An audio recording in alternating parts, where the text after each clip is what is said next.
Hey, sweetheart. Hi. it's so Hi. good to see you. It's so good to see you. This is great. Ah, I don't think I've been here before. you know, I wondered if you had or not. It's an 1851 farmhouse, wicked old. We worked on the inside only, if you can tell. I think it's 1851. Yeah, 1851. So was this all a huge farm then around it? Yeah, it was a 40-acre farm, but it's down to 10 acres now because they sold off lots before we got it, which is unfortunate because I really wanted a house in the middle of 100 acres and as few neighbors as possible. Well, you're I think as close to that as you can be and still be in Ithaca, It basically. is. Lansing's right? building up, though. It's coming Yeah. this way, so I'm feeling compelled to. I got to do the outside of the house and make it comparable to what they're building. You know. Oh, I see. Yeah, So that so- you have some insulation against the noise of your neighbors? Is that the Well, goal? no, I'm going to do plantings for insulation because that property over there, I'm certain, is going to be developed. Yeah. So I think I'm going to do columnar, arbor vitae trees to not have to see it. But we've got a great view of the sunset. Thanks, you too. No, everything being new, I want this to kind of stand out. So I don't think I'm going to do shingle roof, which I'm going to be replacing this year. I think I'm going to do faux slate or, Oh, or nice. faux shingle. Yeah. And then we'll redo the outside with really nicely reside it with not vinyl, but some kind of cementitious board. So 1851. That's yeah. And you know what? It's the same on the inside. I mean, we like old things. We like old things. Like we bought old clawfoot tubs to put in, and so we didn't do the floors. We sanded them and varnished them, which they now can use a new sanding, but they're all uneven and there's that's cool. holes But where it's some neat. kind of critter chewed through at some point over the centuries. Yeah, that's cool. And you just retired. Yes, I did. Yeah, it's mixed feelings about it. Really? Yeah, really. I wasn't ready to retire entirely. And okay, tell us where you retired from. I retired from Department of Corrections and Community Supervision, so there's 2 C's now and an S. Since Oh, it's not just 2010. docs, it's docs. Yes, you Okay. feel free to, yeah. It's Division of Parole and Docs merged in 2010, and so Okay. it's DOCCS, and I had 30 years in and could go, so I did it. And you're ambivalent about having stopped. I am working. because I wasn't a correction officer. I was community supervision. Well, that's the term now, but I was a parole. I started as a parole officer, and before that, I was a probation officer in Tompkins County. So I started that in 1990, and I found that it was a calling. So it was kind of hard to let go of my calling. Understandable. Yeah, I mean, I went through the chain and went up as a supervisor and a manager, but it was still a calling. And you had 30 So. years in. Yeah, a little over 30 years. And so now you're finding your calling elsewhere. Now you're finding your calling in farming and chickens, right? Sort of. That is a passion. I do love my animals and I love my land and I want to develop it, and I've got all this time now to do that, but I have teenagers too. That's a calling. Yeah, that's a calling in and of itself. So I've been really at their beck and call, and their schedules don't always match, which is fine because I have a lot more time with them than I really had when I was working. I know it's 37 and a half hours a week, but I was doing almost twice that as a bureau chief, yeah. And did you get paid overtime for that? No, we were first level management. It's salary And so it's salary no matter how many Yeah, hours no you matter work. how many So hours you put in. You're supposed to work 37 and a half hours. You're working Yeah, 70 hours. easily and- 60 hours a week. So Yeah, and not getting paid more. no. Why is that? Why were you having to work so hard? Well, a couple of things. The job is really demanding, and I was in Onondaga County in Syracuse, which is it's one of the busiest upstate offices. I'd say Rochester is first. I don't know, Buffalo and Syracuse might be even, and I don't think Albany really approaches, but that's just me speaking.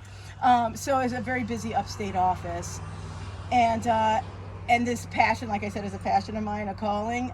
There was always more to be done, through my eyes. I wanted to do more. I wanted to connect more, build these connections more and these bridges more. I took a really active role in our county task force, which had initially started out for the first many years. I was a co-chair. All the bureau chiefs that had a task force in their county were co-chairs, and so we had to work with the reentry coordinator for that county. And I had a great relationship with mine. It was great. And then last year they decided that bureau chiefs were complaining about how much work it was, and so they said we didn't have to be co-chairs anymore. Okay. But that didn't change for me. I was gosh. still very engaged with my, and I still am after the fact. Actually, she and I texted this morning. I'm trying to figure out a way to stay involved with the task force up there. Because you miss it. Yeah, but I also, and I've always wanted to do this, do more for returning population, those people returning from prison in my own county, gosh darn it. So I'm trying I'm trying to figure out where I can use my expertise and help out with that here locally. Because you do have a real expertise. You're a chief for parolees. Yeah, I was bureau chief since 2014. That's when I became bureau chief in January, and I retired in February of this year, so that's a good solid lot of years. A few years. Yeah. 14 to 22 is So that. eight Yeah. years, So solid 8 years. And before that, I was a senior parole officer, which was great. And before that, a parole officer. So what both was in like the your city and up here. Okay, you show up in the morning, you go to your desk. Yeah. And like what do you do in a day? You go to your desk and see what, as a manager, see what happened the night before. That might have. The whole technology thing, when I started out, we didn't even have cell phones. I had to go to find a payphone. In 1990, In when you started. 1997, 97. I started out with parole. And you had to find a payphone to do your call-in, check-in. Wow. Yeah, right. Wow. So then people started having cell phones, and they wanted mine, and I'm like, I'm not giving my personal cell phone number to work. So I kept doing the check-in by phone, regular phone. But now they issue cell phones. Okay. And so while you're not on call as a parole officer, as a bureau chief, you're on call in case bad things Overnight, happen. the night before. Yeah, you're on call. So when you get in the morning, you already know what has... Usually. Okay. But something, you do a check-in. For instance, I might not know because things didn't hit the news. I might not know that somebody was arrested for a felony or a new sex offense or something really egregious. And so you go through and you figure out what's happened with that. Then we have all these alerts and computers, things that you can check out. So you go through the paperwork. They print out every day when there's new arrests and see what names you recognize, what cases are really serious reoffenses, if there's 5-hour alerts. But we would get notified. We had a command center in New York City, and I would have gotten a call if there was a 5-hour alert. Okay. And I would have called the senior parole officer and say, hey, because 5-hour alert means you have 5 hours to investigate and make a decision about whether or not we want to issue a warrant. So when you hit your desk in the morning, if you have one of those 5-hour alerts, then you're on overdrive. Oh yeah. And the worst case scenario is, and it always did tend to happen in the afternoons. The afternoon on a Friday is the joke. The afternoon on a Friday, you have a big publicized case. The media is all involved, and you're there doing all sorts of reports and a full case review on a case and writing it up for the chain of command that is expecting this information so that they know what they're dealing with in case the media calls Albany and wants answers. Right. So, yeah, pretty involved. But so that's what communication and going electronic has done for us. Back when I started, it would be, oh my gosh, you have this bad case. They'd come in and they'd get your notes, your handwritten notes. And the bureau chief would go in, get them, and be reviewing them in the middle of the night before things started in the morning. Oh my gosh. So, yeah. But now it's all computerized, so... And as the person... Does that make more work or less work? It makes a lot more paper. We were promised it would be paperless. It makes for a lot more paper. But the work is easier. I don't have to decipher somebody's handwriting.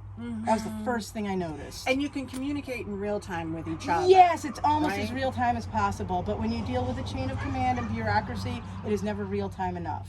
Okay. Like they don't understand. It's like, I'm waiting for a response from the detective on this. Right. I can't make him come up with an answer. And, it's been 2 hours and they're like, what's going on? I've called twice in those 2 hours and they're still investigating. Right. So, so they... Okay. It's as real time as it can be, but the true real time, unless their feet are on the ground here where it's going on, they're not going to know any more than I know. So now your life is here. This is a dramatic difference. Yes, and you want to know what? Show us around. Show me what. as much as I loved that job, I didn't realize how stressful it was. And as soon as I When you're retired, in it, you yes, don't notice. oh, I didn't know, and I thrive on that. Like, oh, phone call this, or that. I kind of thrive on that. But I lost 10 pounds as soon as I retired without doing anything. That was napping most of the day and watching TV. It's good for your body to take a Yes, breather. who knew? Your Who body knew? needs to rest. So we have almost 10 acres, just shy of 10 acres. This is beautiful. And this is about 2 It's acres just in our beautiful. immediate yard. I love it. I really want gardens and it to look pristine, but that'll get there now that I'm retiring. Oh, and she loves it too. She does love it. She does love it. Okay, so what do you want to do here? Well, we talk about the back 40, which is beyond the city line, which is Uh-huh. these plums. They've all died out from black knot. Okay. And it's an issue. I'd love to plant them back again, but something about stone fruit will just, if the black knot's in the ground, they're going to get it. So I think apple you'd and have to cherry, like tear that's up a the crab whole- apple, and it's beautiful. And I think I might want to throw a line of those. That bright in. pink, Yeah, that's a that crab bright, apple. Bright pink. Yeah. And this is Maya's maple tree. Did you plant that when she was born? Yeah, exactly. Oh, that's Exactly wonderful. right. I love that. That's great. So in the back 40 is where we thought we'd do the barn and all of that good stuff. But And you here's see, where you've got your rabbits in here. these are the ones that were born a little over a month ago. Okay. So their mom's in there with them, and they were in my living room Oh, because it was boy. still cold. I didn't Yeah. want them to, we Well, had now lost it's warm enough 2 for them to be litters out to here. freezing to death. Now, does she chase the rabbits? What? No, you know? No? she's pretty good actually. That's Although we did have one loose for a while, and I saw that it had gotten. Oh, if you dear. know what- Because So you have apparently you the- must the have other dogs- predators out here. We do. Yeah. But I'm pretty sure it was my dogs because other predators would have taken it off. Right, they would have taken it. Right. Yeah, of course. So, but yeah, this is actually my dog kennel for the puggles when we're away on vacation. Mm-hmm. And so I use it for the bunnies when need be. They're so adorable. They are cute. They are super cute. It's hard to imagine eating them, but when they're meat on your plate, it's a different But story. that is, I mean, that's what you're raising them for, That's right? exactly You're what I'm processing raising them, them and yeah. Yeah. Yeah. It's really, I'd like a delicate white meat. Well, there's a lot of high-end restaurants that have rabbit Yeah. on the menu. I've had rabbit in a restaurant too, and I couldn't tell it was rabbit other than that. Wow, this is really delicate. And it looked white. And all of it looks white. It's not like you chicken, you have dark meat, and no, this is all of it's white. Okay, okay. And you have chickens too. Where are your chickens? Oh, my chickens are out back. Now let's see. Oh, good, you I brought my wore boots. I wore good boots. Yeah. Oh, Josh. Josh will be okay. We could do the long walk around if you want, or how much time do you have? I'm good. It's actually not that bad, Josh. It's drying out. All right. I should have checked it to see how you were on time. No, I'm fine. I'm great. Oh, yeah, it's dry. It dry. hasn't rained. We're good. Yeah, it's right beyond this wood chip that I put down. But it's solid. Before I was sinking into it up to my ankles, it's drying out. I used to only wear my muck boots coming through here. Here, get a video of the Going through the mud here. The water and the wetness of our property makes me want to move my chicken coop to just beyond the backyard over there. Oh, this is a nice chicken coop. We called it the Poulet Palace. When we It's a nice one. My parents have chickens at their farm, and oh yeah. their Oh yep. they're their out and chicken about. coop is a lot older than yours. Yeah. This is pretty old because we got chickens shortly after moving here, so it's almost 20 years old. Okay. I let them free range as much as possible because I can see a difference in their egg color, and I feel like their plumage is healthier, the whole thing. They're happier if they can Yeah. get out, and because In the then they can winter- get in the all the winter bugs they time, want. yeah. In the wintertime, they look not awful, but their plumage is, and like the rooster's plumage is just coming back in his tail. So, by the way, he is. I will stay between you and him. Does he get angry? Yeah, he gets aggressive. He does his job. I used to get upset about it, but now I'm like, it's your job, dude. I get it. Mm-hmm. I mean, the first time I got attacked, I was like, punt.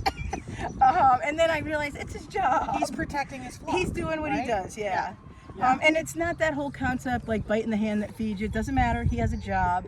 Mm-hmm. And so I've discovered ways to deal with him. I make myself my hand higher than him. I try not to squat around him because he has taken a shot at me while I'm down low. Yeah. And my dad's warned me about he knew a kid who lost his eye to a rooster, kind of thing. So the first rooster we had, Big Shot. This one's Gandalf, but Big His Shot. name is Gandalf? Yeah, his name is Gandalf. We got him from a little girl who had raised him for 4-H. And couldn't keep him anymore. It was sad. But Big Shot, he was my favorite rooster, and the kids were complaining about being attacked. Mind you, they were toddlers, and it got to the point. If I give him kind of a wide berth, yes, can I if walk you give him over a there? wide berth Okay. and we don't turn our backs on him. Okay. Fine. Okay. I mean, he's proud and beautiful. Look Yes. at that. Yeah, oh Look at yeah, that. yeah. And look at those spurs. And they Yeah, do he's strike with them. And they can attack like Oh that. my gosh, I've they known attack chickens with to both attack feet at the same time. kids, little people who are down at their height. That's why I had They to will take care of attack. Big Shot. Yeah. And I didn't believe it. I thought they were, whatever, blah, blah, blah. And then one day I turned my back on Big Shot and he attacked me up high in the rear while I was over there. And With his spurs, he can get that Yep, underneath. yep. Oh, I can tell you, I wear the muck boots, the neoprene thick ones. And darn if he didn't create a bruise right through them. His spur went right through on my shin, which are sensitive. Kids know I have glass shins. But I was like, darn. Yeah.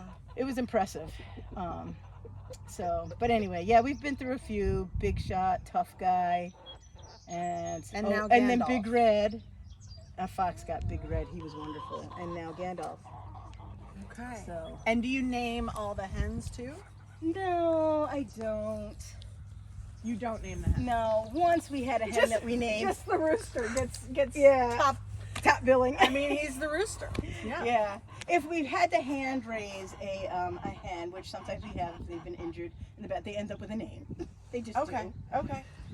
But otherwise, yeah, it's just been the roosters. Well, my family and I are loving the eggs that we're getting from Oh, you. good. Oh, Good. they're so good. So each week you've been dropping off.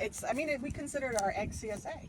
Yeah. We're getting, Oh, great. We're getting eggs from you, and Yeah. and they're so good. You can tell that these chickens have been free range. Yeah. I guess I'm spoiled by them now because I'm like, I don't taste that, but I don't have anything compared You to can them. I can taste the difference. They're dramatically different I from what you get. in the definitely grocery can store. see the color difference. Oh, you can see it Right, as soon as you yeah. crack them. I can see the color difference between winter and once they're out free ranging too. Really. Yes. Yeah. So in the winter, although we feed them compost also, so they're never just eating just their grain. Okay, so show me. So in the winter, they come back into this space too, Into or? this space. This is their coop and where they have their nesting boxes. That's my water to water them. This side was supposed to be the brooder side, but it's ended up being storage. Come on, Thunder. Okay. Come on. Oh, you let her go out in there. Oh yes, I wanted her to be used to chickens. I'll Good. tell That's you a really funny smart. story. I had a Labradoodle. Uh-huh. Yeah, we have eggs. A beautiful Labradoodle. Oh, you got eggs in there. And yeah. And I came out one day, I heard the chickens clucking too loudly for, their own thing. So I immediately go running out. My shepherd goes running out with me, and I see she's ahead of me, and I see her drop down and lay down. And I come through the tree line to see Cosmo with a chicken in his mouth, prancing, as proud as a cartoon, prancing with that chicken in his mouth. He got him. Yeah, oh yeah, he got him. I bellowed. Luna was gone. She left. She was like, oh, he's in trouble. Right? I bellowed at him, and he dropped the chicken, and he's still kind of prancing, and he poof, feathers are coming out of his mouth with each breath. Yeah, Look at it was this. just like a cartoon. They haven't been using this one lately. So is there another one underneath? Yeah, that was a favorite one, but this one's become the favorite lately. And they share. Yes, they do. They do. So you don't know whose egg you've just gotten there. Nope. You've just gotten Nope. somebody's egg. And some look, hens. look, they're different Look at this. colors. I mean, look at this. This one's A young one is laying. Oh, that's When a they're young one because small, it's a yeah. little. Yeah. And it's a little bit It's cracked. got a little but dent. That Probably just from means that the- you'll yeah. Oh, you'll have there's to one. crack that one first. Yeah, exactly. And then look, If this it's one's broken all the way green. through, I give it to the dogs. This one's green here. I mean, they're Easter eggs. and Oh, that totally. was- Yeah, I love They're them. just beautiful. Look at that. This is the best part of even Truman will come out and brave the rooster to collect eggs. So It's just you great. watch your head, Mister. So hiya, Thunder. So yeah, we've always had to train our dogs to not eat our chickens. Come on. Anyway, poor Cosmo. Whoops. Come on, Thunder. Come this way, go. You can come. poor Cosmo's like, his trance gets lower and lower, and I call him. He won't come to me because I'm calling angry, right? Because he knows Right, he did so- something wrong taking right, that I chicken, but he's not going finally- to let it go either. 'cause No, that's he good. did let it go. Oh, It he went did? running off. The chicken ran to me and ran right in the tall grass next to me. And he finally comes to me, and I roll him on his back, and I scruff him, and I say, "No chickens!" And I send him away. And like 2 days later, we're walking back here, and the chickens are trying to walk between him and the fence. They have no memory. Trying to walk between him and the fence, and he just watches them go by, and he looks up at me and looks back at the chicken. I'm like, "Good boy, Cosmo." Never had a problem with him since. Here, Wow. got a little dust. Got dust. There Oh, you that's go. okay. So yeah. Well, so what's the difference between wrangling chickens and what you were doing in your job up until a few months ago? Well, that's a really good point, That because is it's pretty- a lot less. Now that you It's say a lot it. more similar than you would have thought. Yeah. Yeah. With parolees, and I wasn't doing direct service at that point, but I kept tabs more than most bureau chiefs on parolees that were problems and things like that. And you might Yeah. have one person who kind of steps out of line. Yeah. And You know what? The biggest wrangling issue has been substance abuse. really. Yeah, and we used to have, I don't know what a habit, a practice of, if you can't get clean and stay clean on the outside, we send them back on a parole violation, back to jail. Well, And it is a parole violation. it right? is a parole violation, but do we have to take somebody off the street and send them back to prison? Where I thought, oh, they go back and they get drug treatment again and come back out, but I've learned from the parolees anyway, that no, they go back there, and because it's on a parole violation, they don't have a shot at a program again. So, yeah, exactly. So the way the system's designed, it doesn't create a net. to it is catch not a people. wraparound thing at all. Now that's really we did have an interesting. alternative. We had a parole diversion program where we had to issue a warrant to send you back to one of our prisons that had a program specific. It was Hale Creek is a program prison. And so then that would work that way. And then we had Willard, which was my personal favorite because I'd done 6 years at Willard as a parole officer. Anyway, we had Willard where they did get violated. See, with the parole diversion program, your violation was canceled out after completing the program. At Willard, you got violated and you had to do 90 days of treatment. Oh, I see. And the parole diversion program was only 45 days. But we never adequately used them. Like, if you had a few people go through the parole diversion program and it wasn't effective a few times, then maybe upgrade to the 90 days, right? But we never did that, which was the wise way to use it. So that's But- something we could do better. Oh, we could. Absolutely. Listen, upstate New York is, I don't want to create scare, but it's falling prey to the substance abuse. Oh, it's a and we know huge this because epidemic Central New here. York got Yeah. a couple of years ago. Governor Cuomo gave him $13 million in upstate New York for substance abuse specific, and that's why Helio Health, formerly Syracuse Behavioral Health, has got all these halfway houses opened up, and it's great. But to get into those programs, a lot of times you need insurance, and if you really need inpatients, you're only getting it for 28 days. And it's not enough beds for everybody. Who And it needs still is isn't it? enough beds. So if we pull the parolees out of that population and give them the own programs that we had existed, our own, then Your own that's correctional great. Yeah, programs. exactly. Yeah. Instead, they closed Willard. That had the capacity of almost 1,000 parolees. And that would come from all over the state. We didn't need to do that. We could have just served Central New York and let the other shock facility out west, like Lakeview, deal with all the Western region substance abuse issues. I don't know what else we had elsewhere, but we had 3 shock facilities in the state. So these problems don't just go away if you cut the funding. No. I mean, we still have a No. mental health problem. We still have Yes. an opioid Yep. addiction problem. That's one that's Yeah. still not sufficiently being dealt with, the mental Yeah. health. I hate to say it, I don't know why I feel any sense of loyalty towards docs, but we do not adequately deal with our mentally ill people. So there's another person that would get violated and sent back to jail. It's like, oh, he's not taking his medicine. What do we do? Yeah. Well, we Yeah. have ways to assess that. Like, okay, he's not taking his medicine, but we know from his risk and needs assessment instrument, he's not the most violent individual.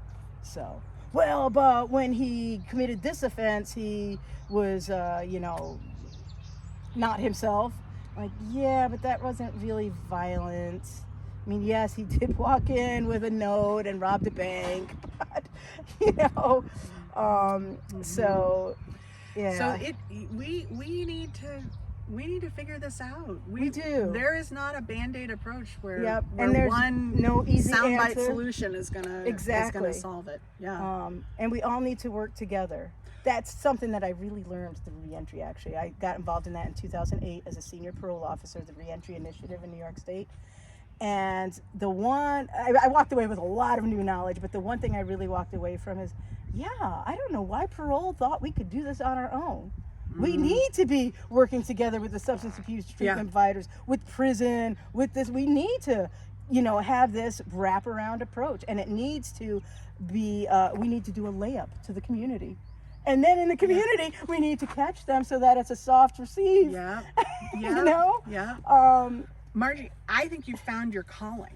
I think this is your next step. You were I saying, kind of do too. I think that I just you can don't know find. how that would I don't look. know how that Yeah. looks, but I'm looking forward to getting back in touch with you in say 6 months or a year Yeah. to see if you found a way to get involved here in Tompkins County to bring, because you've got a whole lot of knowledge and 30 years of experience that you could bring to this. Exactly. Okay, so you and I are going to touch base again in a few months. Meanwhile, I'm going to get eggs from you every week. Oh yeah. But you and I are going to touch base in a few months, and I think you're about to find your calling. I hope so. I hope you so. will. I don't know how it's going to look, but we'll see. Okay.